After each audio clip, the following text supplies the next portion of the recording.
அஞ்சாதே அஞ்சாதே நான் என்று உன்னோடு, எந்த துன்பம் வந்தாலும் என் அன்பு உன்னோடு.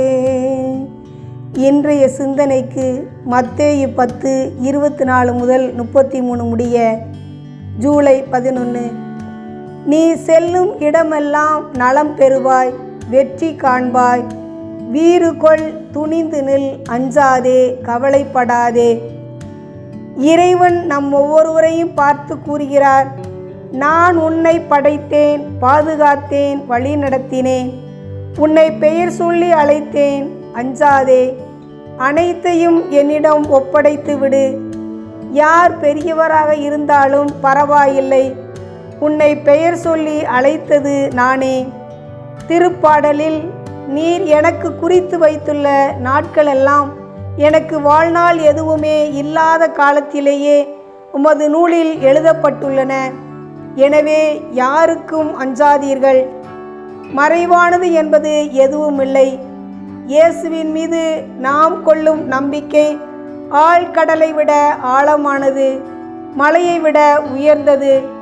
நமது நம்பிக்கை இறைவனில் மட்டுமே இணைய வேண்டும்.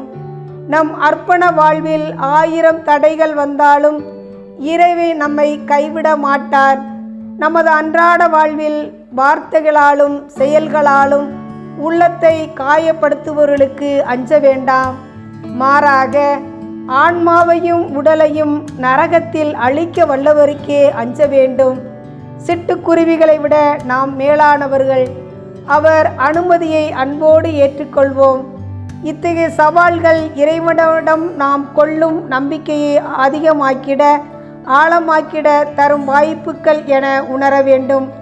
நம் பணித்தளங்களில், நம் அன்றாட வாழ்வின் நிகழ்வுகளில், நாம் சந்திக்கும் மனிதர்களில் இறை பிரசன்னத்தை, இறைவனின் கருணையை கூறி அவரின் சாட்சிகளாக வாழ முயற்சி செய்ய வேண்டும்.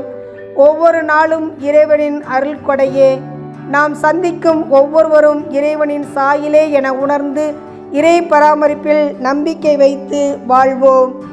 புனித அசிசியார் செல்வராயிருந்தும் ஏழ்மை நிலையை தெரிந்து கொண்டு கிறிஸ்துவின் அடிச்சுவட்டை பின்பற்றியது போல நாமும் அவர் காட்டிய பாதையில் பயணிப்போம். இன்று திரு அவையானது புனித ஆசீர்வாதப்பர் திருவிழாவை சிறப்பிக்கின்றது. குகையில் வாழ்ந்து ஜபதவ முயற்சிகள் செய்து கடின வாழ்வு வாழ்ந்தார். புனிதரைப் போல ஜபத்தில் முழு ஈடுபாடு கொண்டு புனிதத்தில் பயணிப்போம். ஜபம். என்றும் வாழும் இறைவா, அர்ப்பண வாழ்வில் இறை நம்பிக்கையோடு இறை பணியை நிறைவுடன் செய்ய வரம் தாரும். ஆமென்.